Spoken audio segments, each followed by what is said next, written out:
बिस्मिल्लाहिर्रहमानिर्रहीम। सब तो पहला जनाब अपने बड़े भाई मुनीर गोंदल साहब ने जनाब मुबारकबाद पेश करना वा जिहड़ा इन्होंने सदर बार इलैक्शन फतह हासिल की है।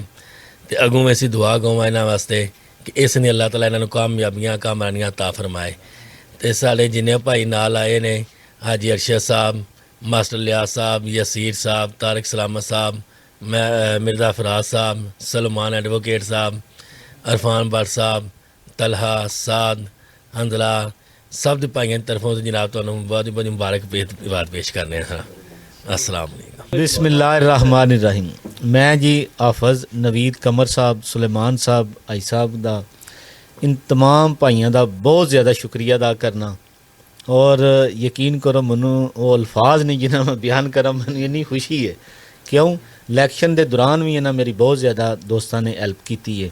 तो इंशाअल्लाह ताला मैं समझना मैं नहीं, ये सारे मेरे दोस्त भाई जड़े ने ये प्रेजिडेंट ने और इंशाअल्लाह ताला असी सारे मिल के रूल ऑफ लॉ यानी रूल ऑफ लॉ तो मुराद जिहड़ा रूल है कानून है वो इक्वल है सब वास्ते।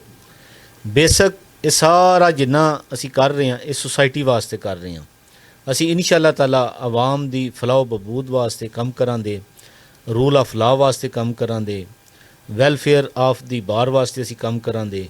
क्यों जितनी ज़्यादा मजबूत साड़ी बार होवेगी उतना ज़्यादा असी सोसाइटी नूं सहूलियात मुहैया कर सकने हैं।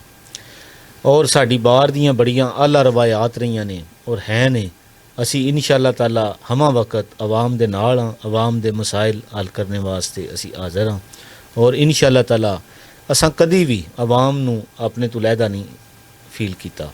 ये साडे नाल है, असी तुहाडे नाल हां और साडा तुसी मानदा वो मैं तुहाडा बहुत शुक्रिया अदा करना। मैं डायरैक्टर पाक न्यूज़ तारक साहब का भी शुक्रिया अदा करना। माशाअल्लाह इन्हां दा भी बहुत ज़्यादा तावन रहा है और ये बड़े अंबल इंसान ने माशाअल्लाह, इन्हां दा भी मैं शुक्रिया अदा करना। मैं स्पैशली हाजी जान मोहम्मद का शुक्रिया अदा करना जेड़े पाक न्यूज़ और ये बहुत अच्छी सर्विस दे रहे ने ड्यूरिंग कंपेन जो साडा इलैक्शन कंटैसट हो रहा सी उस दौरान भी इन्हें बहुत अच्छी सर्विस दी है और विदाउट एनी कास्ट दी है। माशाअल्लाह अल्लाह पाक इन्होंने जज़ा दे और बहुत अच्छे इंसान ने, इन्हों का बिहेवियर बहुत अच्छा सी माशाअल्लाह। मैं इन्होंने मुबारकबाद देना। Thank you. आप देख रहे हैं पाक न्यूज़, पाकिस्तान की आवाज़।